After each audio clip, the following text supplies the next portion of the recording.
We've only gone and done it. We are the fucking champions. Of Premier League 2. Division 2. Yeah. And we'll probably never sing that, but you know what? We should, because it's been an absolute privilege to watch it. Obviously, Man City game's been talked about a lot, and this has just happened, so we might as well jump straight into this, because I'm assuming that you watched the whole thing. Yeah, it was on live on YouTube, so I've been watching that all evening, and like I say, been a great match to watch. It could have been interesting if it had kept up at the pace it did in the first 7 minutes, where Leeds take the lead and have a penalty saved. Yeah, the first sort of 7 to 10 minutes of this game were one of the hardest games I've ever covered, because obviously I was covering it for it all together. And you'd look down, type something up, or write a note, and by the time you looked back up, Leeds were on another attack. They just went absolutely mental for the first 7 minutes. Yeah, class champions, indeed. Yeah. It was a really good game to watch. I mean, it pretty much always is when the under-23s are involved. But the actual score, Leeds needed a point to seal the title. They won 2-1 away at Aston Villa. Aston Villa, who had a really strong team out as well.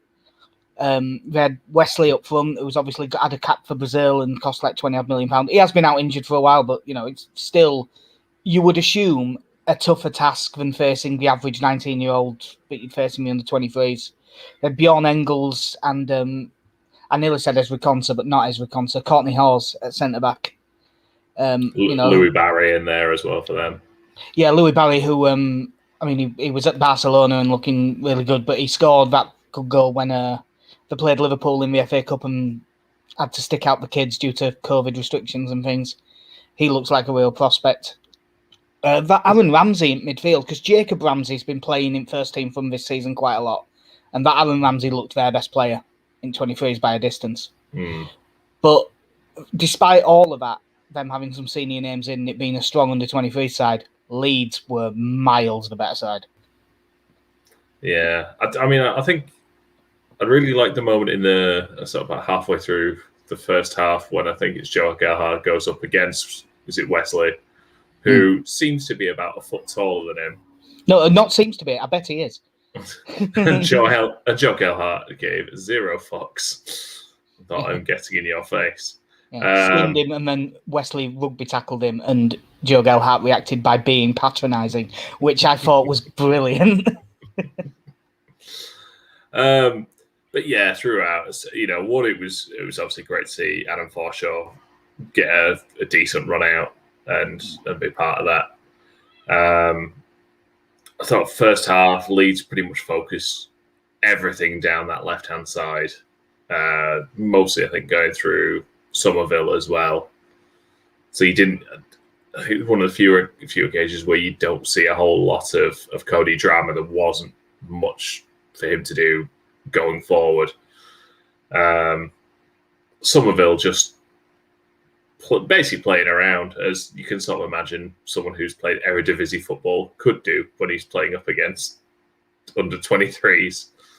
But yeah, Leeds, same as with the first team, really, just always looking to get forward and always on the counter-attack. Yeah, Somerville's been very impressive recently, to the extent where you do think...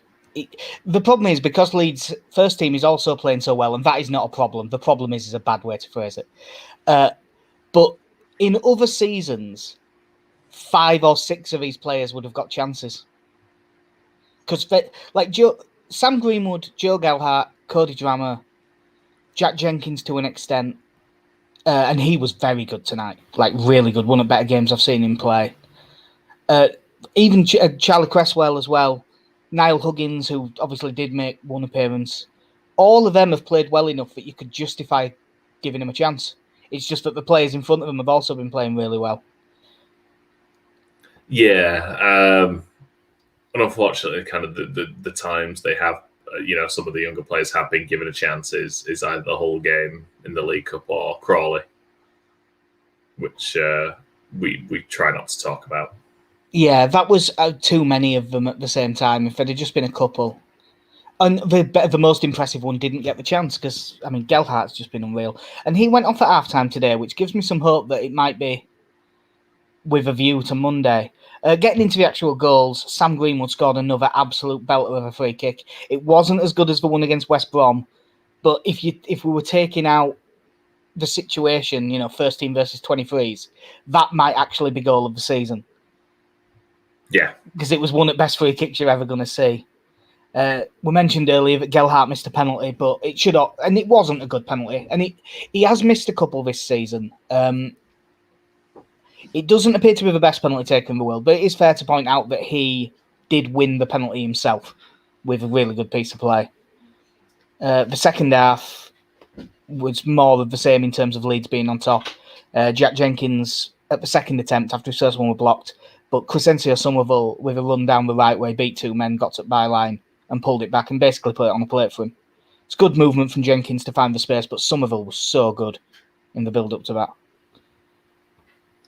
Yeah, him and Cody Drama seemed to have a great time that second half. Cody Drama, not even just as a footballer, he's a hell of an athlete. Yeah, and I honestly think 1v1 defending, he's as good as anyone I've seen. It's like him, and as much as he plays for Scum, like him and Wan-Bissaka. By the way, I've had a comment off Ali saying, is my missus doing a striptease to my right? I'm guessing the shadow above me looked weird when she came in to get milk for the baby. I'm guessing it was a really weird outline. He also says that our 23s are better to watch than other teams in the Premier League. And I think I said to you the other day in person that the three best teams to watch in this country are Leeds United, Manchester City, and Leeds United's under 23s. Yeah, but back to Drama. Drama's really good. Like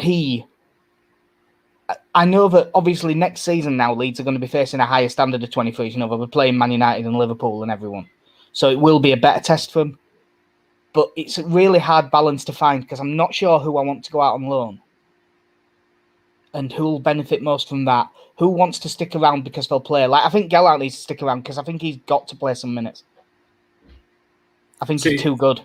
Yeah, I mean, for me now, obviously I've kind of mentioned that I would like to see a few of these players, but certainly if Luke Ayling ended up with a suspension or with a knock, I would love to see Cody Drama come in and just play him instead of doing this rotation of moving people around to try and fit the system or whatever it is, or playing Jamie Shackleton there. I'd rather stick with, trying to get Shackleton at centre mid as much as we can and play Cody Drama there, because I do think that he is the next best option. Yeah. The only reason this game was even close is because Charlie Cresswell got himself sent off with sort of about 25 minutes to go. His first one was a yellow card for a cynical shirt pull, and his second one, to be honest, obviously he's young and stuff, so I'm not going to castigate him for it out. But for being on the yellow card, it was one of the most ridiculous tackles you're ever going to see a player make. He went absolutely flying in and didn't get within 7 yards of the ball. It was a really poor tackle. No, and he knew straight away, didn't he? There was no appeal there. It was very much a case of get up and, we had a good run.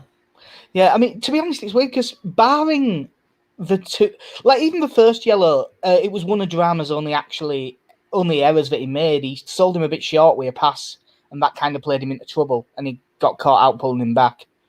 But that one wasn't really his fault. The second one was just a mistake. But outside of that, Cresswell was pretty good, and I thought Ollie Casey did well as well. Obviously, although he didn't look at his fittest, going up against Wesley and him having absolutely nothing was a really good sign. I could talk about the 23s a lot, to be honest, because they're great. Yeah, there was I think right at the end as well, when you had I think Villa had a chance, and it was probably in about the 91st minute when Capriel makes the save and it rebounds, and then Casey dives in for that block to put it behind for a corner. Yeah, it's like on the player ratings, I bumped Capriel up by a whole mark for that save in the 93rd minute, because I really thought that they were going to give it away. I say give it away. Give it away would have been harsh because they were putting pressure on at that point. But it's a good sign for a goalkeeper that, because he hadn't, I don't think he had much chance on that free kick, so he didn't really have a great deal to do in terms of saves. And his distribution, I thought, was really good throughout. There was a couple of really good bits of quick distribution out at wings when he claimed it at set pieces. Yeah. I think all throughout, I feel there's a number of players who really stepped up in the second half. That you saw a lot more of Niall Huggins on the ball, cutting inside. And I think if they wouldn't have been using a flyaway ball, I think we could have had 3 or 4. The amount of chance I think him, Cam were, I think Sam Greenwood all had good chances from the edge of the area that they somehow seemed to smash a mile over the bar. Yeah. And then there was that Villa chance where he puts it over the netting at the back as well, which seems ridiculous. Yeah. But yeah, it was another great performance to see. And the thing that we haven't even mentioned yet, which will have been a lot of people's reason for watching, like it'd have probably done the best figures of anyone, even if we weren't doing it to win the title. 84 minutes for Adam Forshaw. He is alive. He's alive and looking fairly well. Yeah, I thought that considering the amount of time he's been out, I thought it was really impressive. Like, the thing that I really like, I mean, he got on the ball quite well. He turned well in like narrow spaces under pressure and played the ball away. Good like press resistance and things like that. But the thing that I really liked about having so long out was sort of the speed of thought seemed to still be there. Like, I'm going to play this pass. Oh, no, it's covered. Turn, quick ball the other way. Like, he wasn't dallying on it, which you sometimes see with players who've been out for a while. Yeah, obviously, first and foremost, just great to see him playing at all, given the 18 months he's had trying to get back. But yeah, I thought in possession, just the way he used his body just to throw defenders off and just give himself that extra second on the ball. It just showed that experience that he has, and you know, sort of the I don't know if you call it wiliness or whatever, you know, at this stage of his career, but as opposed to when you look at someone like Greenwood, who again in the second half was just all about just I'm going to get at people in any way, shape, or form and just cause them as many problems as they can. And then you got Forshaw just on the ball, just always kept it moving, you know, just quick little turns, just always finding that little pocket of space to give himself that time. Yeah. Yeah, great to see him back. Yeah, it's brilliant to have him back. Ali there saying that he put himself about to. The first couple of tackles he went into, I was cringing. Just because you get it in your head that he's fragile, but he seemed to come through it well. Obviously, on sort of 84 minutes, when he went off, he was hobbling a little bit, but it just seemed like that was the stresses of not doing it for a while rather than something being wrong, hopefully, because that'd be such a disappointment for him after all of that. I suppose the only other thing to mention is that with this, have we decided that Carlos Corberan is a fraud and the real replacement for El Loco is El Jacko? Yeah, great job from Mark Jackson and his team. And really nice seeing them at the end, getting in the big circle, and Mark Jackson giving the nice little team talk at the end. I was wondering if they had the trophy there for them, or if that'll wait till the end of the season or how it'll work with them. But yeah, I'm not sure how it works, but I would think even if they win it tonight, surely they'd rather have it presented at Thorpe Arch rather than at wherever Villa's under-23s play. Yeah, somewhere in the West Midlands. Yeah. But yeah, you know, great to see. You know, they had pretty much the whole squad there of those that have featured. Obviously, not the first team players outside of Forshaw, but yeah, he's done a great job of taking over and kind of putting his own stamp on that team as well. Yeah, he's done really well because it was. I mean, obviously, it made sense the appointment because it's quite often with jobs like that just a promotion from within. But he does seem to have really taken to it, and he'll have done his prospects. I mean, obviously, there is part of me goes, no, sorry, if we win Premier League 1 next year, then have him be the next one. But just seeing a coach do this well with our 23s, it'll do his job prospects wherever they are the world of good. Yeah, obviously it really worked for Corberan to get him the Huddersfield job, and kind of take that style of football there. And Leeds are still playing. We do now have that identity throughout the academy and the youth setups as well.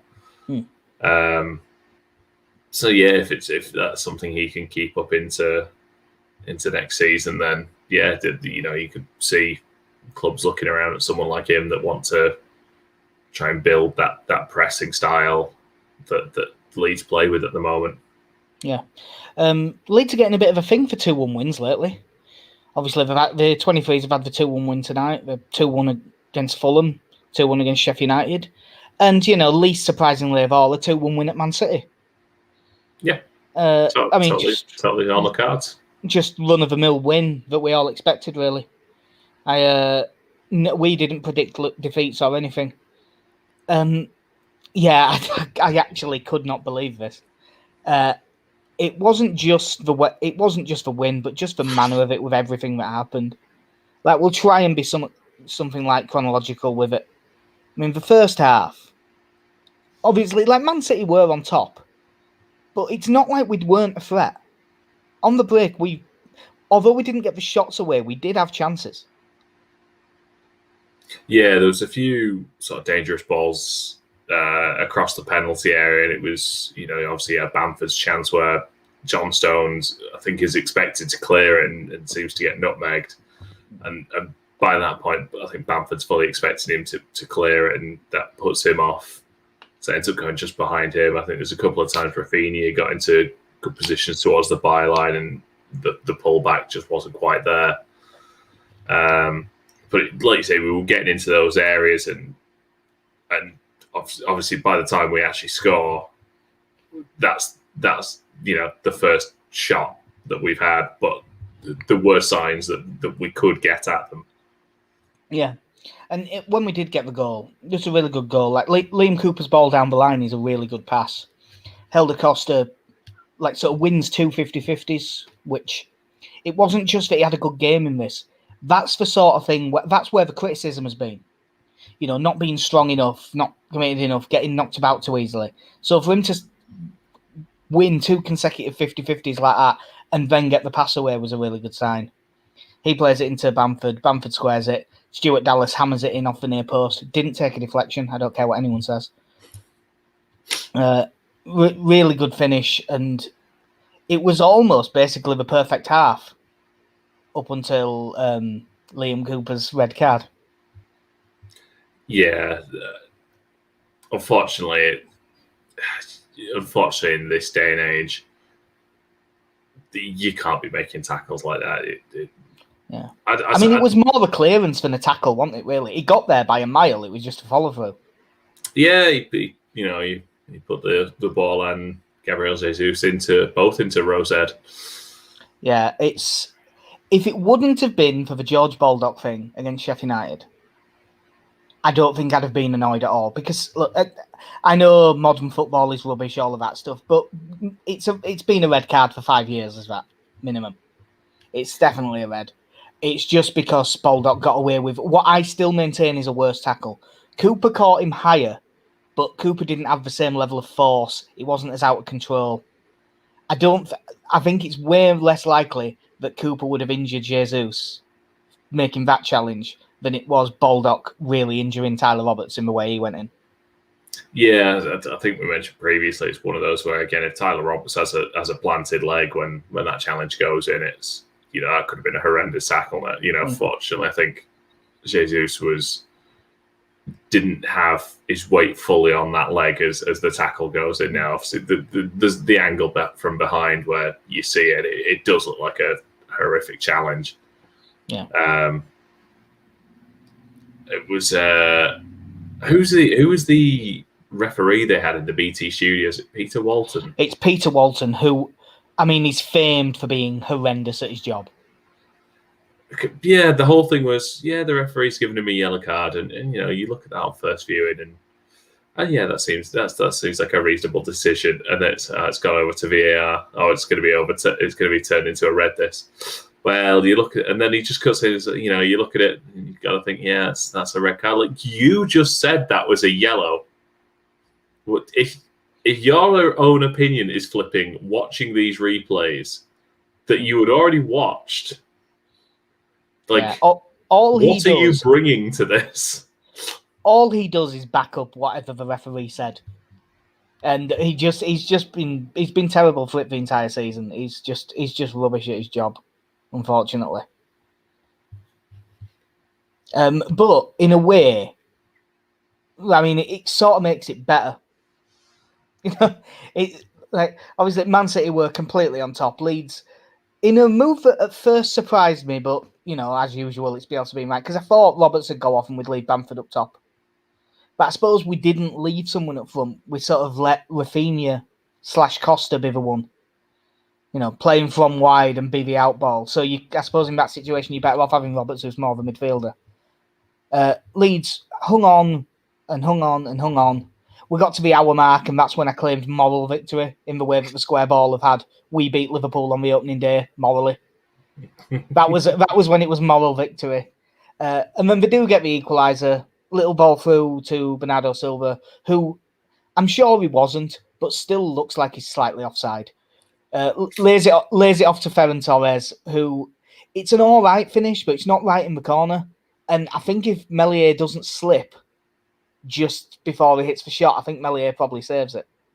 Yeah, it's an unfortunate slip, and it was a lot, probably not to the same extent, but it's very similar to watching games on our new pitch when that was first put in, and it was just getting battered with the rain.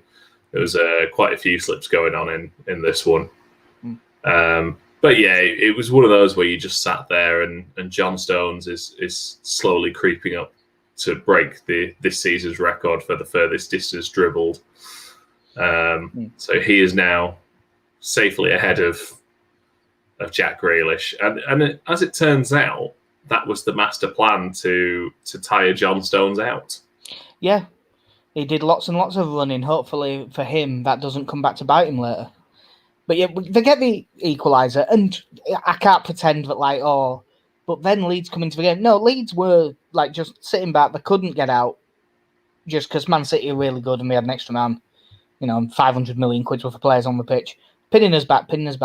And then there was the hope spot, as we would call it, where Leeds break. It was Phillips with a good interception and plays a great through ball, and Rafinha's away, and he tries to go around Ederson, which I think he only did because his touch that he meant to take inside wasn't good and it kept him going straight. Tries to go around Ederson, who makes a really good tackle. But it was as if, just in the way that we kind of stepped up the pitch, it was as if that moment where Rafinha got in, they all collectively realised these are vulnerable. Well, yeah, because at this point then they'd moved Fernandinho back to centre-back as well, hadn't they? I'm trying to remember who else it was that was playing centre-back, but he'd been subbed in. I think that's when they took off Ake, I think, didn't they? Yeah, took off Ake, and I think Phil Foden came on for him. So Fernandinho. Ake went off for Gundogan, and then Mendy went off for Foden later. Yeah, so the one thing you're looking at that point is, well, we've got a bit of pace there to get at them, at least if you're getting behind. As solid a player as Fernandinho is, someone like Rafinha or even Tyler Roberts, I would imagine, would have the pace on them. Yeah, and just that little moment there just gives you that confidence that if we can get the right ball through, that they are there to still be got at. Yeah, Jimmy sent us a message about that Phillips pass saying, was it a Pablo-like ball? I wouldn't call that a Pablo-like ball because it was from too deep. However, Alioski's through ball with the outside of the foot to put Stuart Dallas through. Yeah, that was Pablo-like. It wasn't just that pass. Now, that pass was brilliant. But it was in the 93rd minute, was it, at that point? We have got 10 men. Oh, no, it was 91st. I've just checked. There. I heard it was the 102nd minute. 105th. It was however late Aguero was. Add 10 minutes. But in that situation with 10 men away at the team that are going to win the league, the team that is one of the best teams in the world. Meslier claims the ball. Quick flow out to the fullback who runs forward. 1-2 with the winger. Through ball to the on-rushing central midfielder. And a really good finish as well. And it's like Stuart Dallas finishing. Like, it was such a confident... He never looked like he might miss. He was every bit as confident as any striker I've ever seen in that position. And, I mean, obviously, we went mental. Everyone went mental. No one went quite as mental as Tony DeRigo. But it was just absolutely brilliant to see. Yeah, I think it's one of the things that you do get from the empty stadium is just hearing the Leeds players going mad. Meslier running full length to join in the celebration in the corner. Yeah. I assume Victor Orta was somewhere screaming in the stand as well, swinging his jacket over his head or something. Yeah. I say Tony DeRigo with a squeal as Stuart Dallas slips that in. Dallas, who apparently just closed his eyes and hit it. Yeah, I think he was being a bit modest there. Yeah. To be honest, I think it's more likely that he just hit the first one than the second one from the technique and stuff.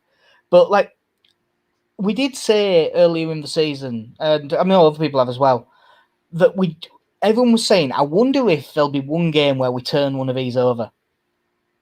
And this would have been the last one I expected it to be. Yeah, I mean, you've got a City team that's coming in that's... Yeah, Jimmy saying Victor might have shat himself. Victor might have shat on someone else. That's how excited he was. He is not Gustavo Poyet's coaching staff. No. He's a slight touch above that. Yeah. It is pettiness. Yes, it's one of those things that we seem to have been asked it a couple of times, and because it came up again after the game, like asking about our record against the top 4 teams or the top 6 teams, and you're just there going, well, but why? Like, why would you? Like, I can't imagine people have been asking Scott Parker and Sam Allardyce, like, oh, you've not got a great record against the top 4 sides. Why, do you think that's an issue? Like, no, we were just promoted this season. Yeah. Like, why are we expected to be competing with these teams? Yeah. That's not to mention that we had previously drawn with Manchester City this season. Yeah, in what still is one of the best games you'll ever see. Yeah, I mean, even the moral victory against Liverpool, obviously opening day for us, is one of the best games of football I've watched up to that point. Because it was mad, because you're just watching us against the champions and just going, no, we don't give a shit. I know you've got Van Dijk and Salah and all that, but, here's Jack Harrison. Yeah, obviously everyone was really good. I mean, you would say that, like, you can't give Cooper that great a score because he got sent off. But, like, some of the performances in this were great. Like, Phillips was fantastic. Alioski was so good. Helder Costa was really good. Just throughout the team was great performances. But that Stuart Dallas performance, is that the best performance a player has had for us this season? Yeah, it's got to be right up there if it's not.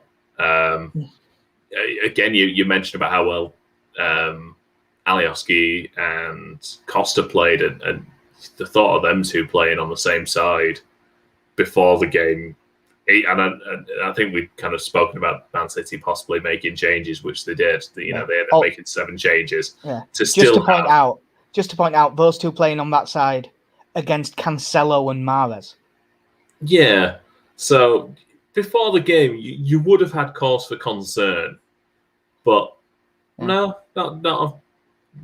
never an issue. Like, obviously, you're expecting Mahrez. I didn't expect it to be Ferran Torres. But if you're talking about it before the game, I'd have been thinking Cancelo and Mahrez, and that's 5 goals. Yeah. But yeah, Stuart Dallas just an absolute machine throughout. First time this season we've been outrun by an opponent as well, and it was only by 200 meters. Yeah, 200 meters when we only had 10 men. It's just unbelievable. I cannot believe. I was in a genuine state of shock when, not when Dallas scored, but maybe 30 seconds later. My brain just went, "There's no way we can't have actually done this." No, it was amazing. And again, I've been someone this season who has been pretty relaxed when it comes to us losing games, because it's going to happen this year. We've had 2 very high pressure years where we've had to win pretty much every game every week. Well, twice a week. To this season where, before a ball was kicked, we'd all snap your hand off to finish mid-table, and that means you're pretty much going to lose as many as you win.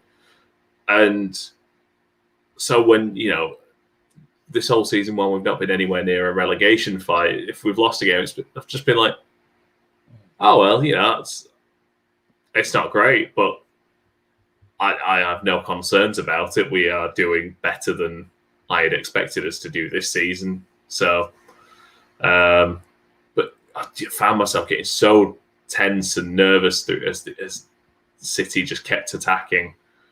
And knowing that ultimately, if they went on to win the game, it still wouldn't mean a whole lot.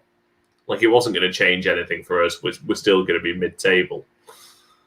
But, yeah, I'd gotten so tense throughout that second half that when Dallas went through and scored, I just started laughing.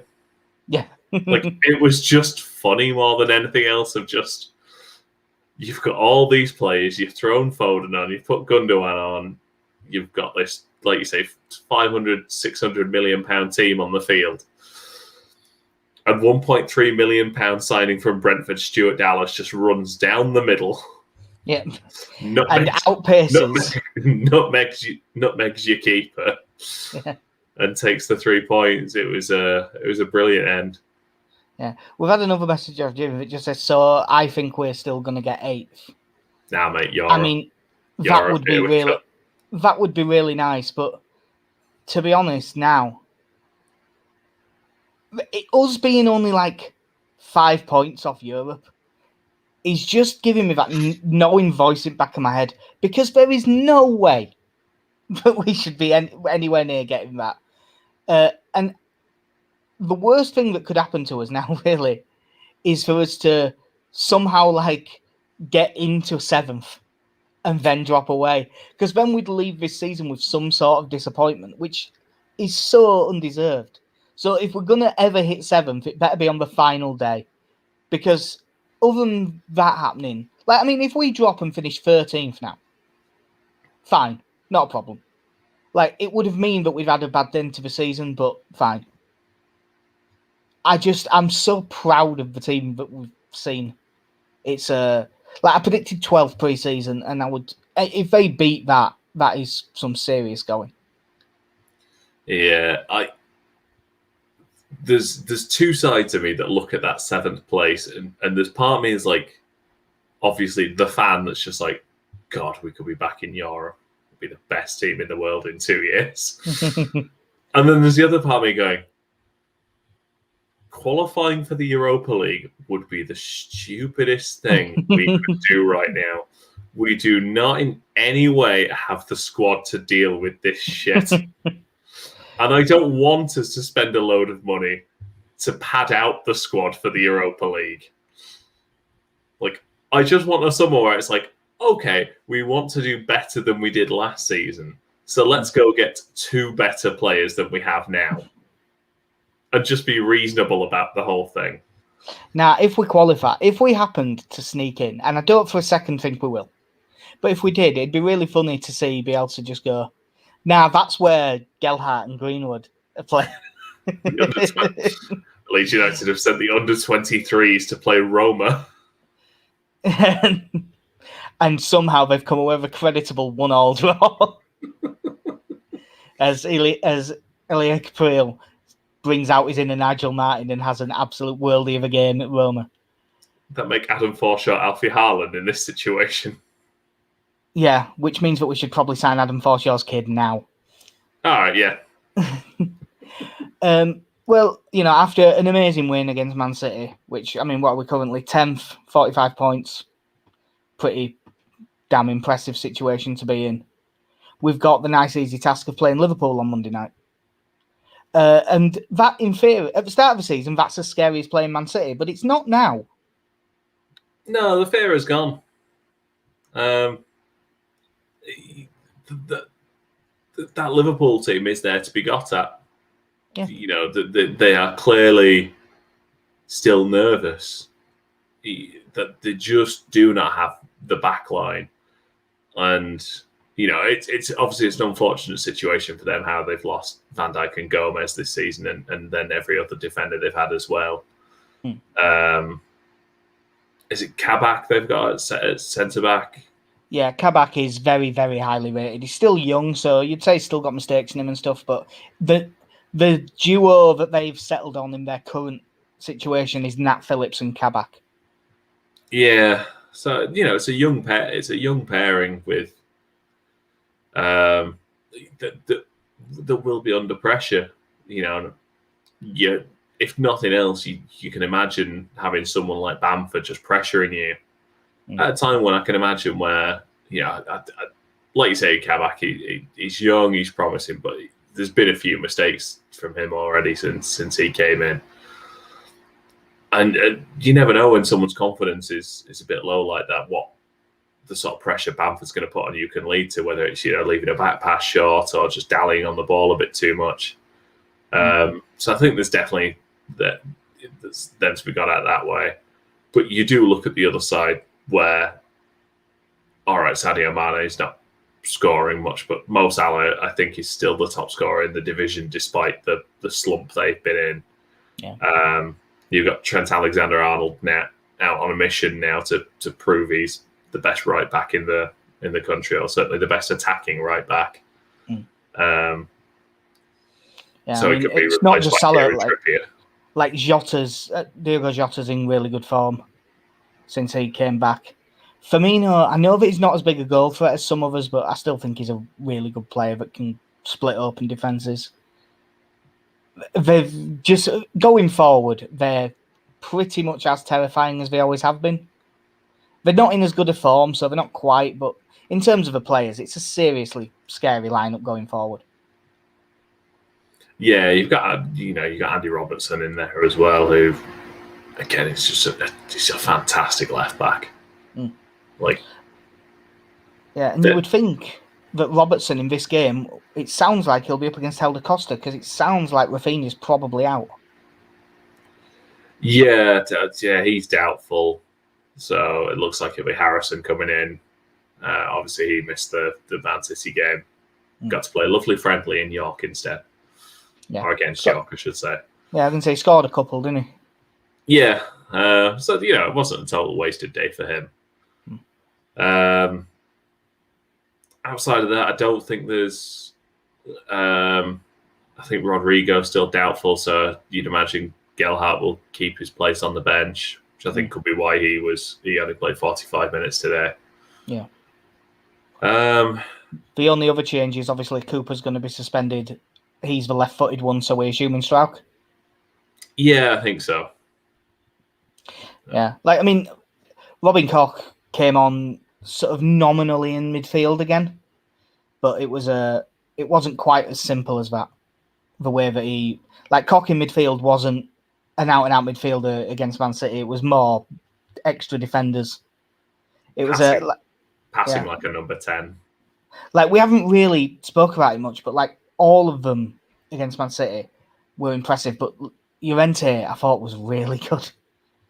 Yeah, he's just come on leaps and bounds since he's had this nice run in the team, and I think week on week he is probably one of the top 3 performers at this stage.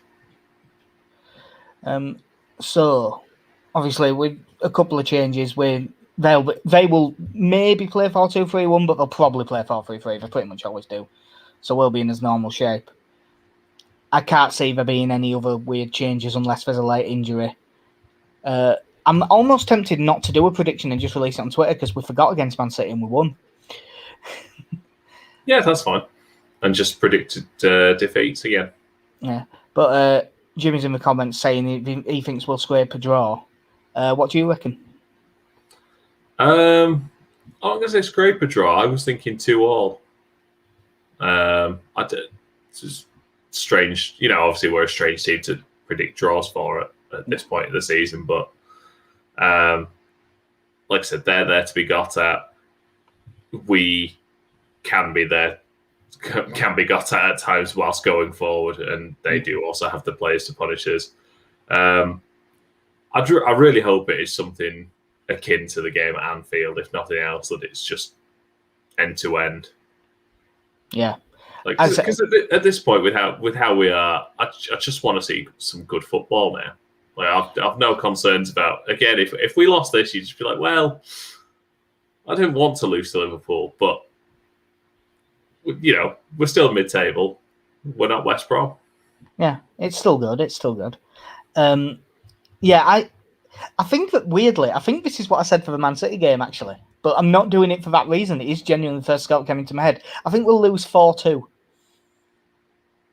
But I think it will be just end to end, both teams going for it. And I'm really looking forward to it. It should be a really good game. I hate Monday night games because you're waiting all weekend for them, but because we're completely safe now, it doesn't matter so much. If we had something on the line in the games on Monday night, I hate it. Nah, mate, it's fine because by the time it gets to Monday, we know what we have to do. And what we have to do is nothing.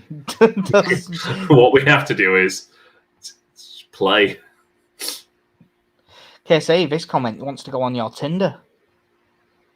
Oh, KC is so timid sometimes, bless him. It's one of your best reviews, is that? Yeah. It's also how I would describe my lovemaking style. Well, maybe push back a bit harder. You see, that's funny. That's funny because KC is posh and therefore people think he's gay all the time. Not so much now. No, but I'm looking forward to this game. I think it should be good. That I believe will do us. I think we've got through everything we need to get through, unless you've got to add, mate. No, I think that's about it. I'm ready now to watch Falcon and Winter Soldier. Yeah, those are things. Yep. I'm going to watch the highlights of Leeds v Man City. That's what I'm going to watch. But yeah, that'll do us for episode 115 at Mike Wax Podcast. There might be a slight delay on the audio version of this because we've got stuff on tonight, so it might not get edited till the morning. But I'm sure that you'll all live, and the ones of you that get it in the audio version won't know until you listen to it anyway. So I've been Jack. See ya. I've been Casey. Have a good one.